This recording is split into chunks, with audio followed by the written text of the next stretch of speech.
Good morning. It's Jen Taub. Welcome to What the Actual Fuck Did He Say? I mean, I feel like, guys, our entire show today deserves to be ushered in with our crazy town music. Let's hit it.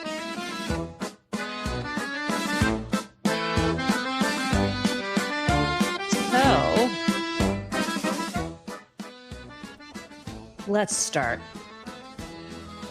with the craziest of all.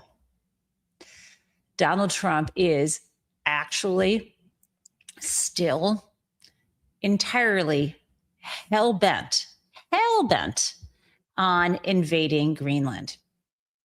He will accept nothing, he says, absolutely nothing less than the entire nation. Yes, he had at the White House representatives from Greenland and Denmark present, trying to negotiate with him and understand his alleged concerns. But keep in mind, what Donald Trump claims are his concerns never really are. Have you noticed with Venezuela? No peep, not a single word about drugs ever since he was able to confiscate oil, sell it on the open market, and guess where he put the flippin' proceeds? In a bank account in Qatar.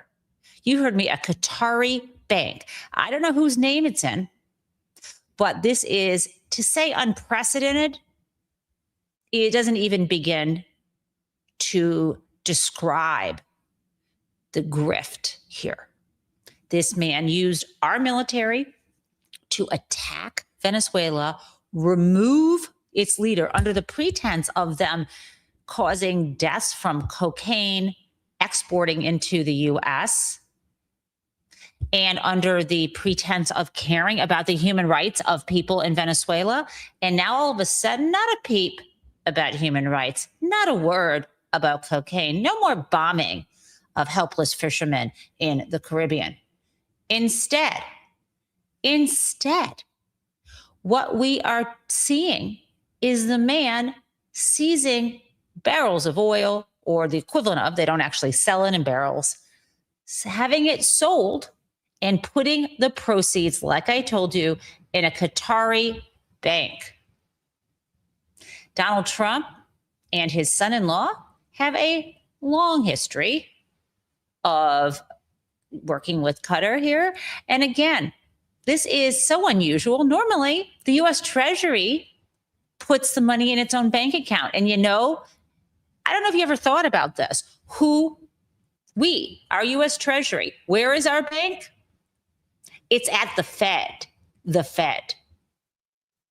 So in addition to wanting to kick out and indict, well, he can't kick him off the Fed, but his chairmanship is up in May. In order to try to get Jerome Powell no longer chair of the Fed, and even maybe kicked off the Fed and indicted, he also is keeping the money, our money, in a different country under his control. Now, people have said, well, let me just stop there. So let's go back to Greenland.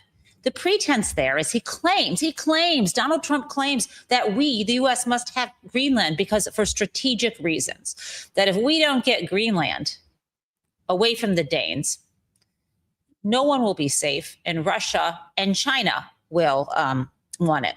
And he claims only the U.S. can protect Greenland from invasion by Russia or China.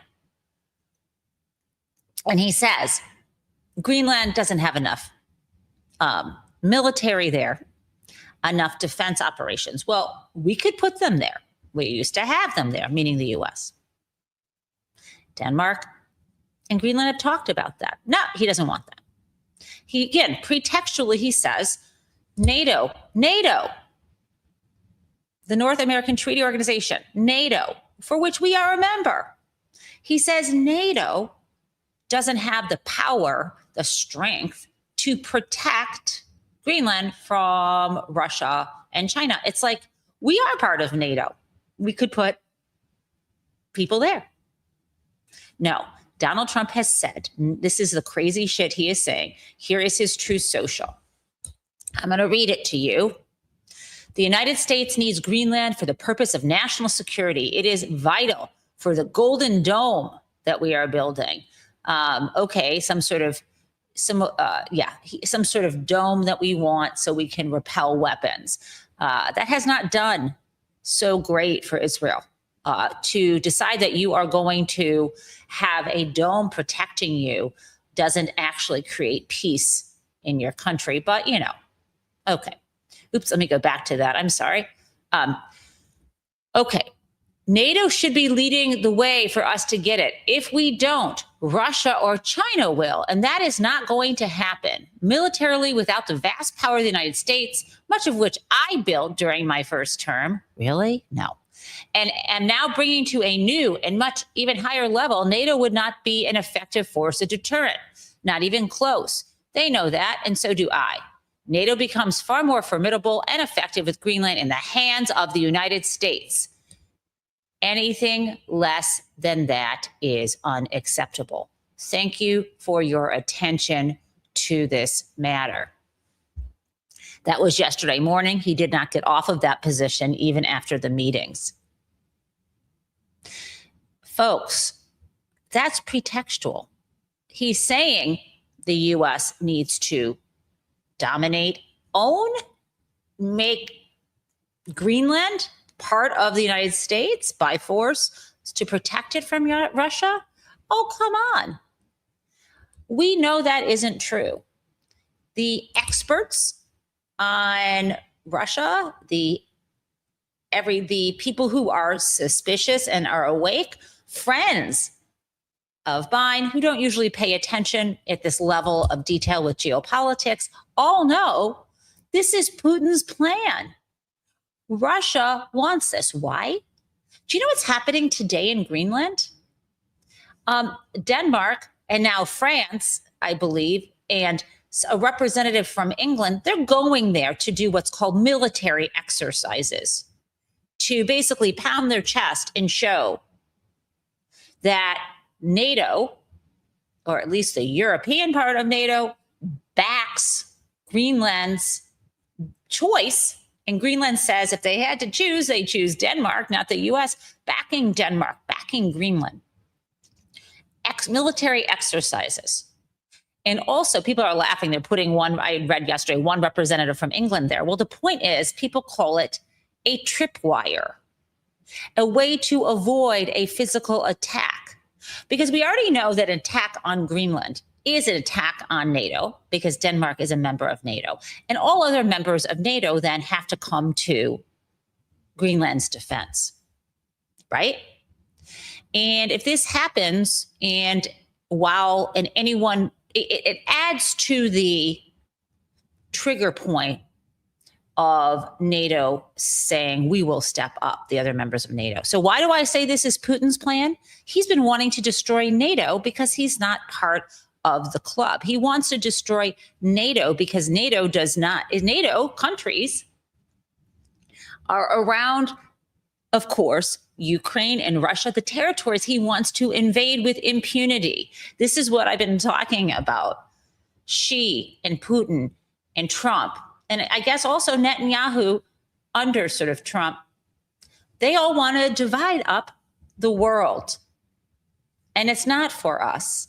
It's to line their own pockets. Just like when the oligarchs rose up in Russia after the fall of the Berlin Wall and after Gorbachev leaves and Yeltsin comes in, and we have the sort of supposed turn to a market economy and all of the thievery and, again, the building up of the oligarchs, Putin always takes his cut. We know that. And that is exactly what Donald Trump has been doing, not just with the Venezuelan oil, but also with his shakedowns of U.S. companies and his building of his crypto business so he can take bribes. Putin and Trump are no different. Okay?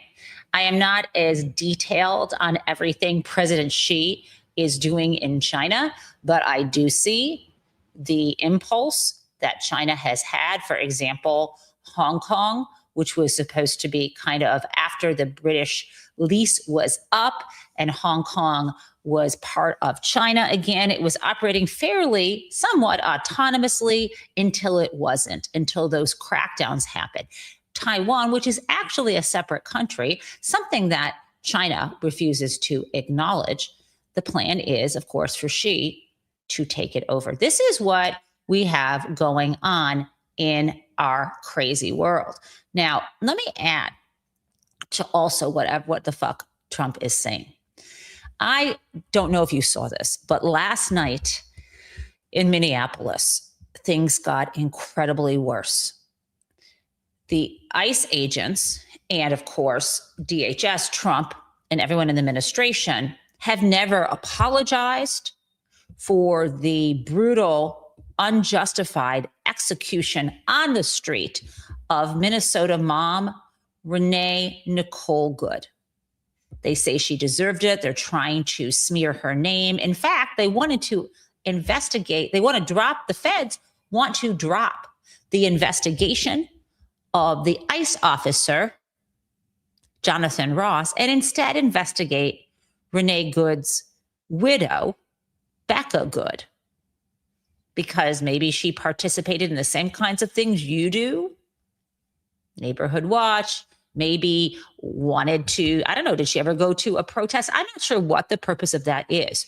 But as a result of that, there have been, I think, 6 different prosecutors at in Minnesota at the U.S. Attorney's Office who quit, as well as I believe 2 at the Department of Justice. This is a huge red flare, right? So that happens, right? You know this. And then last night, ICE shot but did not kill someone who was trying to run from them for safety. And we don't really know the full story. Of course, they're claiming that this person was violent. You cannot trust anything the Trump administration says, especially with regard to any protester in the United States, right? So what is going on now? Let me share this with you. Donald Trump, and this is this morning, said this: if the corrupt politicians of Minnesota don't obey the law and stop the professional agitators and insurrectionists from attacking the patriots of ICE who are only trying to do their job, I will institute the Insurrection Act, which many presidents have done before me, and quickly put an end to the travesty that is taking place in that once great state. Thank you for your attention to this matter.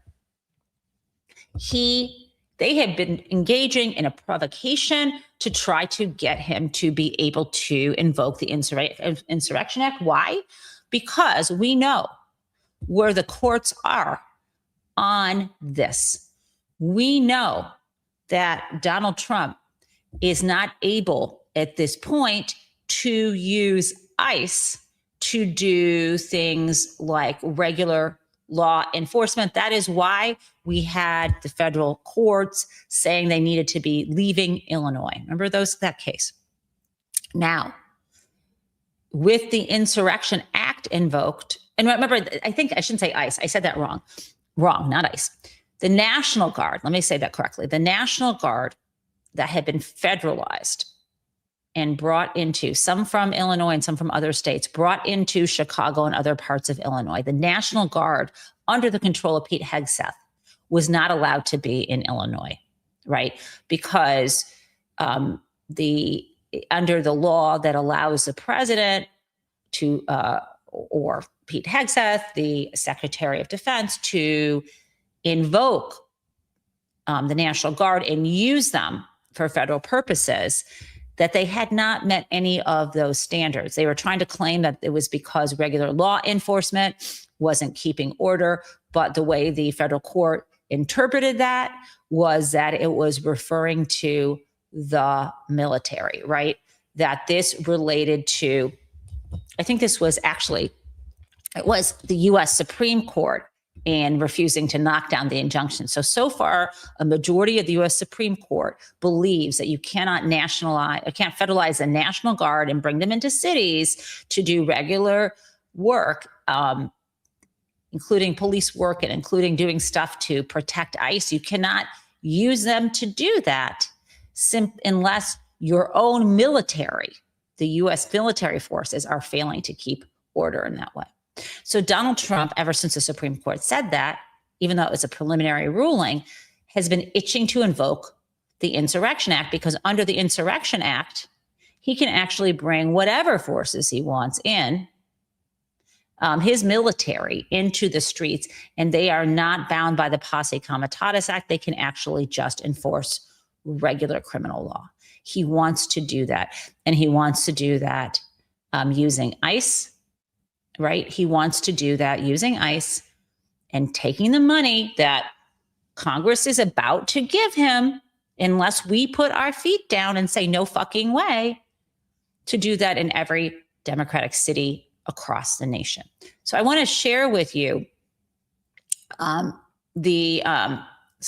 want to share with you what the mayor of Minneapolis and also the governor of Minnesota had to say last night, late into the night, when all this was going down, when things erupted. And let me just say, one of the most distressing things is someone in ICE was throwing flashbangs, right? These are these sort of explosive flames everywhere. And they saw a man in a car. This man had 6 of his children in the car, and they were leaving the area because it was scary and dangerous. And ICE broke the window and threw flashbangs into the car. All 6 children were hospitalized. This is what our government is doing. I want to share some of this with you. 1 second. I just have to share this screen. My apologies to you for this delay. What I'm trying to do is show you what happened last night. I want you to hear. I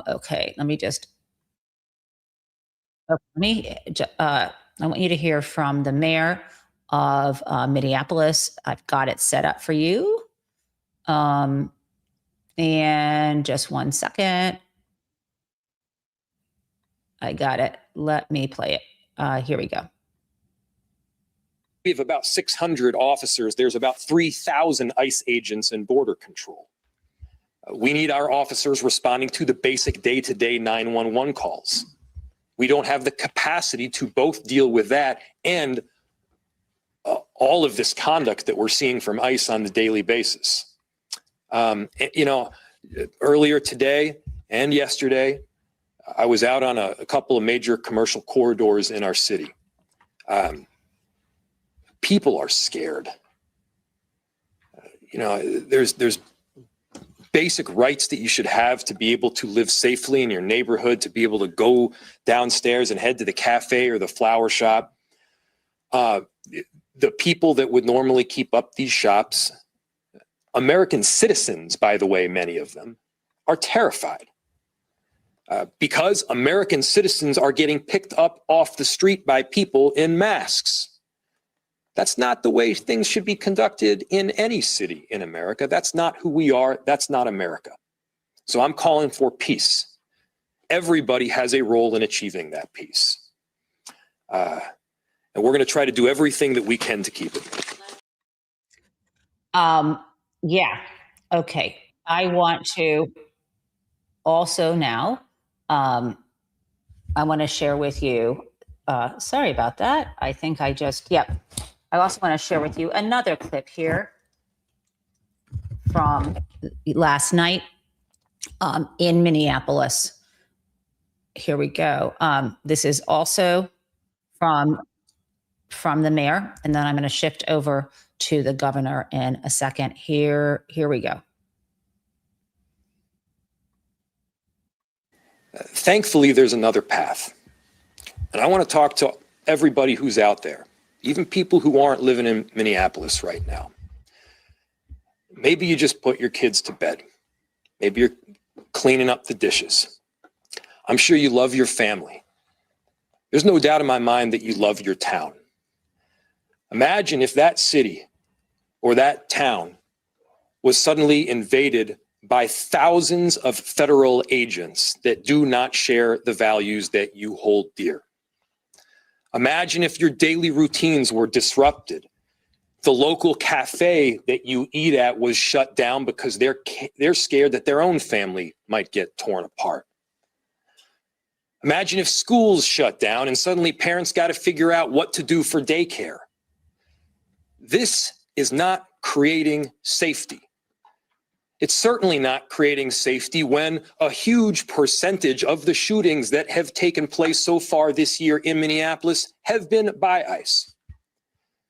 So let's be very clear. I've seen conduct from ICE that is disgusting and is intolerable.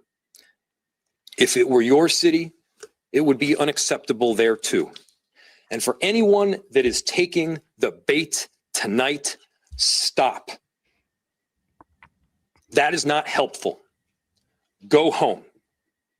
We cannot counter Donald Trump's chaos with our own brand of chaos. And I have seen thousands of people throughout our city peacefully protesting. For those that have peacefully protested, I applaud you.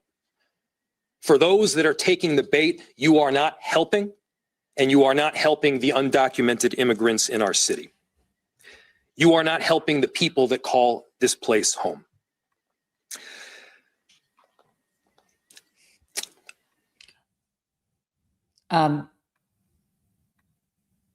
Yeah. This is a very, very tense situation. It truly is. And I got to tell you guys, I don't know what happens next. I do know that what we need to do, how we need to stand up is what I told you. I think we need to start with the planned walkout. And I'm going to show you, that now.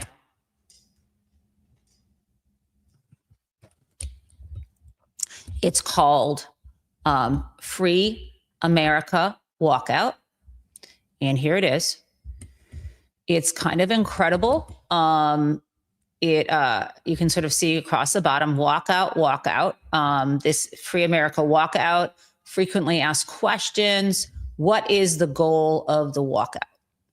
The walkout is a collective escalation and a test. You see this, right? And let me go back for a second and drop this in the chat. So everybody will have this for later. Here you go. Great. So let's go back to the FAQs. What is the goal of the walkout? The walkout is a collective escalation and a test. Those in power have escalated attacks on our rights, our bodies, and our livelihoods. We are escalating in response. Walking out lets us stress test our readiness for real collective action, not just symbolic protest. It tests whether we can move together, organize across workplaces and communities, and build the muscle for non-compliance and action-based resistance. Just as importantly, it brings us together to start building a free America, a feminist America that is economically just, racially equitable, and safe for immigrants alongside our coworkers, classmates, family, and friends. So why is it a walkout and not a march? Here's this other piece. Marches show how many people care. Walkouts show how much power we have. A walkout interrupts business as usual. It makes visible how much our labor, participation, and cooperation are taken for granted, and what happens when we withdraw them together. And we have seen the power of walkouts across the world, from Poland to Chile. Who have fought peacefully and successfully to dismantle injustice and topple authoritarian regimes. Other things. What if my boss says I can't participate?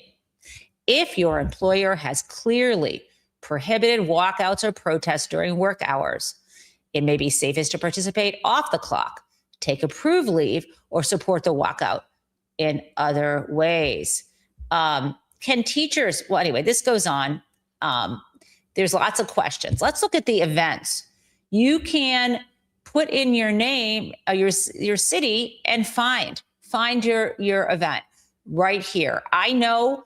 I know that. Let me just go back to the homepage here. I know that there's an event I've signed up for, and it's literally in front of my workplace. So it's going to be very easy for me to walk out. My walkout is in Detroit at 2 p.m. It's going to go 2 hours. I've seen other places have them sort of beginning at different times. They're 2-hour walkouts. That's enough. That is enough to demonstrate our power. What's also pretty cool here is there is a shop, and you can go to the Women's March. You click on the Women's March shop, and if you want to, I don't know how long it's going to take for these T-shirts to get here. I like these socks, feminist as fuck. There's lots more. There's Free America, and so on. Wait, you didn't actually see me go to the merch site. Here we go. Here it is. So you see, I certainly don't need another tote bag, but I'm always down for a T-shirt. Or a mug. So this is what you got. I like the hoodie, People Power. $60 is a little rich for my blood, but I would tell you a mug works, or just making any kind of poster. Anyhow, I'm just trying to get you guys excited here, not scared. We have to try this.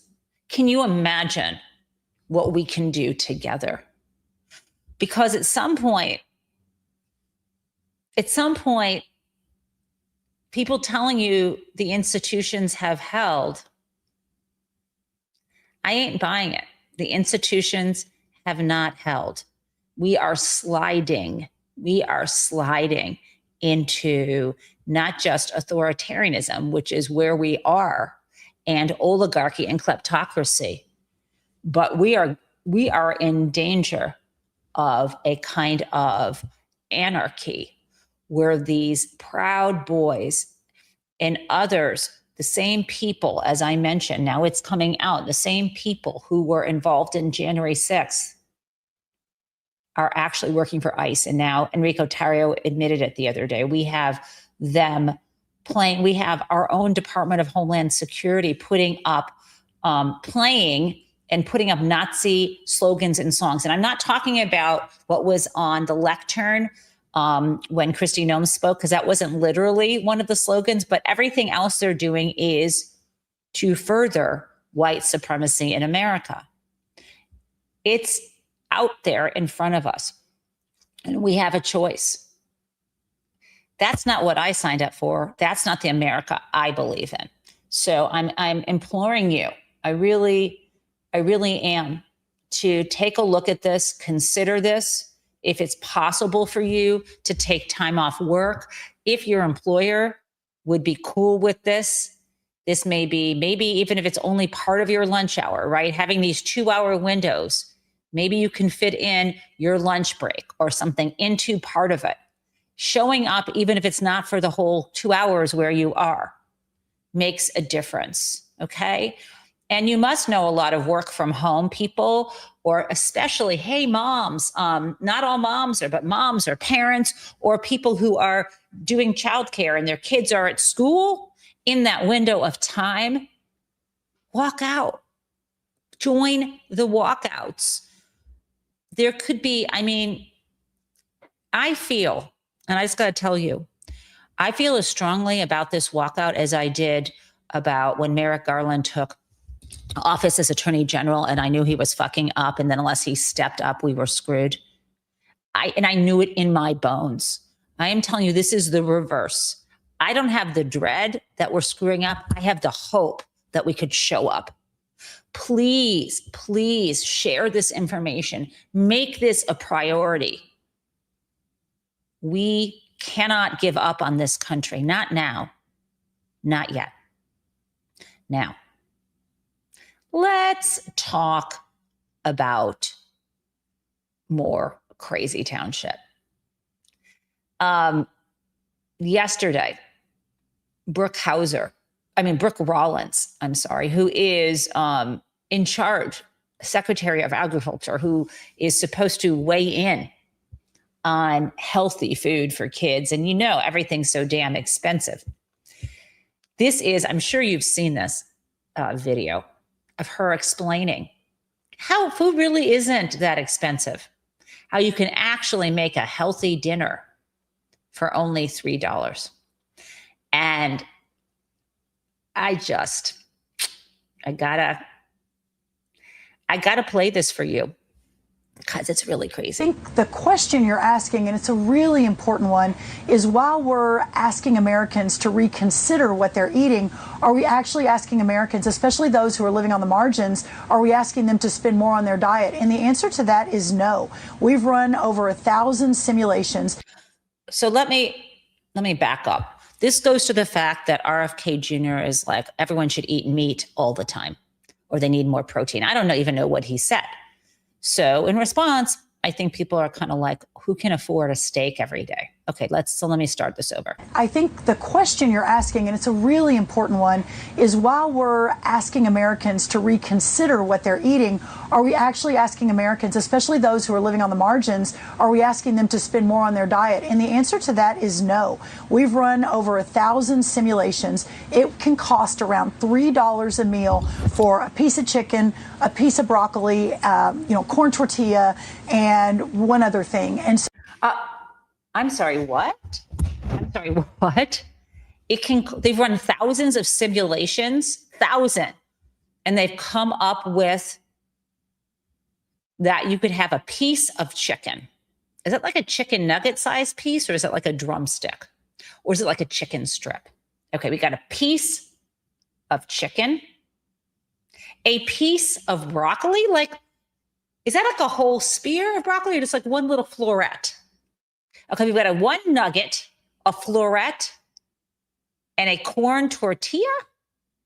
Is that like an unheated corn tortilla, or is that like a tortilla chip? And one other thing, what, a packet of ketchup? I'm sorry, but I don't think that's a lot of calories for a kid or an adult. I don't think that fills you up. A piece of chicken, a piece of broccoli, and a corn tortilla. Folks, you would starve if that's the size of a meal you had. And that was the size of meals you're feeding your growing children. And one other thing. I just listen to this woman.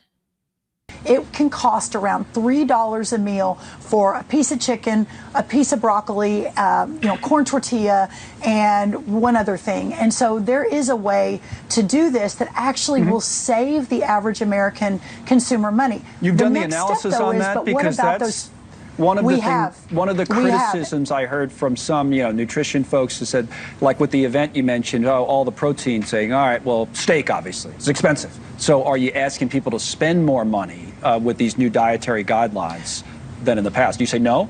That's right. And the answer to that is absolutely no. Now, there are, as most things are coming down, there are a few outliers. Beef has been one of them, but ground beef is coming down. But here's the real. Are you listening to these people? This is like Marie Antoinette. Let them eat a piece of broccoli, a piece of chicken, a corn tortilla, and something else. What arrogant people they are. They have no idea. Families rely on soup kitchens, rely on food pantries. And you think you are telling people who are trying to figure out how to feed their family that their kid, you're going to have a child sitting there, a growing kid, and you're going to say, here's your nugget, here's your broccoli floret, your cold corn tortilla, and something else. Here's your packet of ketchup. What the actual planet are these people living on? Okay. But on that vein, we get to Donald Trump, who was at a meeting at the White House where they were talking about these nutrition guidelines and lunches. And one of the things they seem to be obsessed about is, I guess, whether whole milk, full fat milk, right, instead of skim or 2% would be served to kids and lunches at school lunches. And here's the thing. I gotta say, have you ever, when you were a kid or your kids were in school, noticed that those cartons of milk are warm? Do kids actually drink warm milk anyway? I mean, it's not about whether it's healthy to have full fat milk or not. I think it's what the fuck are they even thinking? Who wants to drink warm milk in school? Anyway, but maybe I could be wrong. Maybe if you pour the milk over cornflakes, it would be good. But who do I, maybe you know better than I. I like whole milk. I'm not against whole milk. I think it's great. I like to drink it in my coffee. I think it's fine. I'm just saying cartons of milk that are sort of hard to pry open and that are warm don't help me digest well, but that's just me. So Donald Trump is at this meeting. Some of the time he is asleep. I'll show you that. And here is the weirdest thing he had to say about milk. It's actually a legal definition, whole milk. And it's whole with a W for those of you that have a problem. Most of the media will get that. I'm sorry, what? It's whole with a W? Who would think it would be whole with just an H? Whole milk? Did Donald Trump have to say that because he didn't know whole milk started with a W? Did he think it came out of holes? I don't actually know what's wrong with this man, other than he is a deranged idiot. Now, here he was at the meeting. You know how he's saying he doesn't sleep, he just blinks, and they just happen to catch him when his eyes were blinking in still photos. We know, we've seen videos of him sleeping. Here he is. His face is dropping. He's asleep. He looks like a sick toad. Let's look at him here. But all the wonderful men to the right who worked so hard on this. Peter Welsh, it is a bipartisan issue, and understanding where we are in this country and how important the health of certainly our children are is so important. USDA is posting today. He is actually asleep. He's asleep. And so is the rest of this administration. If they think while they're flash bombing children, taking young teens and arresting them, and they aren't coming back, where they are killing children, killing mothers of three, where they're creating chaos on our streets. They think telling us that we can feed our kids a piece of chicken, a piece of broccoli, a corn tortilla, and something else is going to make us all think America's great. Now, I got one more little thing for you. And it is this. Actually, two more things.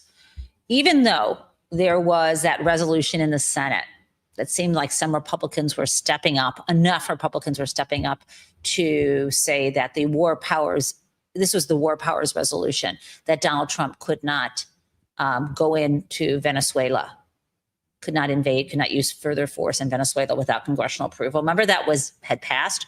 Well, we had Republicans back out, and it got down to 50-50, and Vance went in and broke the tie. So far, Congress wants to roll over and play dead, or I should say the Republicans in the Senate.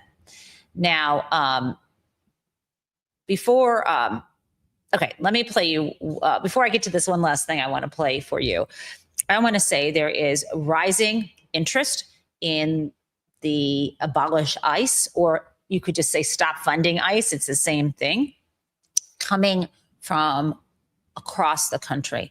And we are seeing more senators on board with this. This is critical. We cannot fund ICE. They are acting like the Gestapo. We don't want the Gestapo. Seems pretty basic. Okay, so this is also, so I've got this clip for you. Congressman Muser, I think that's how you pronounce his last name, is on with Maria Bartiromo of Fox News. And it's amazing how they try to lie She's asking him about the criminal investigation and the threats to indict and try to convict in jail Fed Chair Jerome Powell. And dude's trying to pretend that's not what's happening. Let's go. Do you worry that the Democrats are going to try to stop any more nominees from getting through because of this probe of Jay Powell? Well, I think that's going to pass. I really do. Look, Jay Powell has not been a cooperative member of our America First economic plan. He just hasn't. And from his Biden days to coming in here to blaming things on certain policy initiatives. Look, the Fed chair is supposed to be independent. Yeah. Inflation was, the economy was doing poorly because of policy initiatives. Yeah, the tariffs. Yeah, he wasn't blaming, he was explaining. To, being slow on interest rates, being slower. So no, I think we will all come to our senses, do what's right for the American economy. And that means a new Fed chair that's in line with the president's America First plan. Well, I mean, look, he may not be in step with the president's America First, but that doesn't necessarily mean he did anything wrong, right? I mean, there's a criminal investigation underway. I wouldn't call it that. You heard Jeannie Pirro yesterday say. I wouldn't call it that. You might not call it a criminal investigation, right? Are you getting hyper technical, kind of like it's not champagne unless it comes from the Champagne region of France? It's just sparkling wine? Are we now saying it's not a criminal indictment unless he is in handcuffs and brought into court to appear? It's just a sparkling embarrassment? Yeah, we know what's going on. Okay, guys, I will see you tomorrow. Thank God tomorrow will be Friday. I think we all need it. Love you guys. Thank you, mods. See you all tomorrow.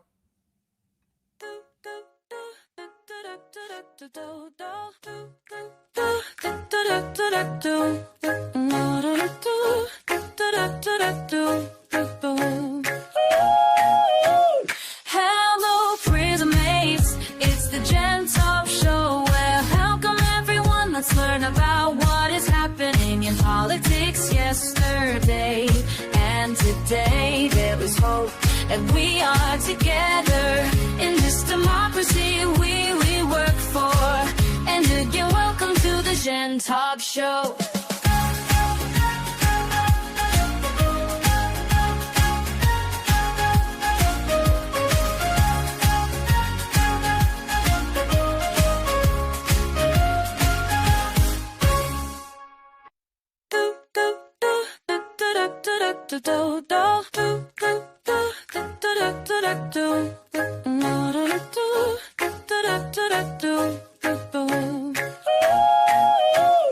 Hello, prison mates. It's the Gen Taub show where welcome everyone. Let's learn about what is happening in politics yesterday and today. There was hope and we are together.